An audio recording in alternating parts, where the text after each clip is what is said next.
very episode, I'm going to be guiding you through some of the poses that I think are going to be very helpful for you in order to do what we call flip the grip. So when we want to come into a one-leg King Pigeon pose, any variation from pigeon or from lizard, that sensation of flipping the grip, so your elbow is coming forward so you can grab hold of your foot. We do the same in dancer's pose. Some of these postures that I've been practicing that has really helped me along that journey, I'm going to be sharing them with you today so that you can also include as part of your daily practice. Let's come and meet on the mat, everyone. First pose that I think is going to be really helpful for you is BHUJANGASANA, COBRA pose. Hands on the floor, keep your elbows a little bit bent here, and feel your lower back muscles really engaged to kind of maintain the integrity of this spinal arch. This version of wide forward fold incorporates your fingers being bound behind your back. As you lower your chest all the way down, see if you can drop the head down to the mat. Maybe if you start to drop the little ponytail, or basically the part behind your head, keep pulling the fist all the way down so you incorporate this beautiful chest and shoulder opening. One big inhale lifts you all the way back up. Crescent lunge can also be a wonderful pose that you practice that allows you to sink into the hips, get a nice quad stretch for the extended leg, as well as a shoulder opening, so you can rock the shoulders from side to side here. The mudra that you can take here is to interlace all of the fingers, thumbs included, except the index finger is pointing back. I recommend also incorporating this sort of variation of your arms behind your back, either elbow to elbow, or start to reverse the prayer. The idea being that you are drawing these shoulder blades together and getting that sensation of opening here. USTRASANA, camel pose, where you come onto your knees and let your hands rest on top of the heels as you send the hips forwards, keep lifting the heart up. This pose is going to be extremely helpful for us in deepening and lengthening our entire spine, to prepare us for this very deep back bend that we're about to undertake.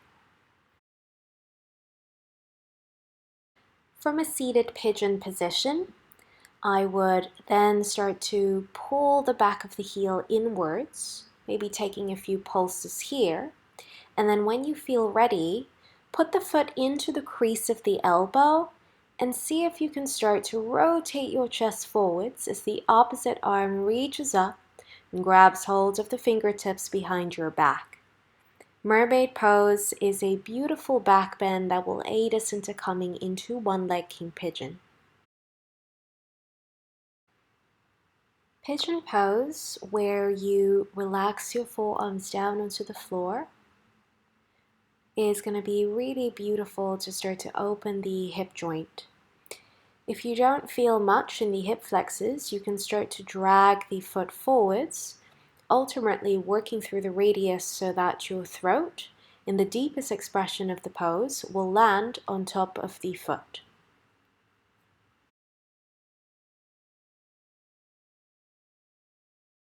To prepare us for one-leg King Pigeon, I love the use of straps. Put the strap around the foot, palm facing upwards, and then start to draw the elbow in. Try and keep the arm close towards the ear. If it feels good, you can start to bring the opposite hand across, maybe holding the wrists first, or working your way down the strap. Keep drawing the chest forwards and breathe in this pose.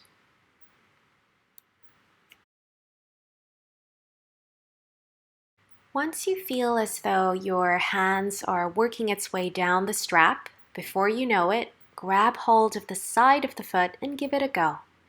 Remember, please be completely warmed up before you attempt this pose, only because I've personally injured my AC joint here when moving too quick into the posture. So, as it's a very deep back bend and deep opening through the shoulder. Try and make sure that you're a little warmed up here, and be kind to the body.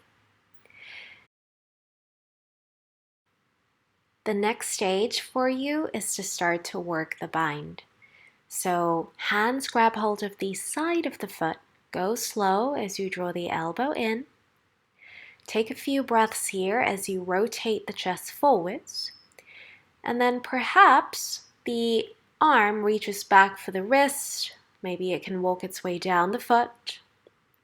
Take a few breaths here, drawing the toes towards the head. To take the bind, release the opposite hand and start to weave the arm behind your back, and the fingers start to grab hold of the front foot next to the hip. Relax here in this pose.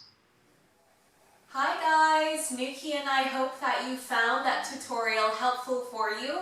Remember, it's ultimately all about practice, so keep practicing and all is coming. Remember to subscribe to my YouTube channel for tips and weekly yoga classes delivered directly to your inbox. In the meantime, stay safe everyone. Namaste.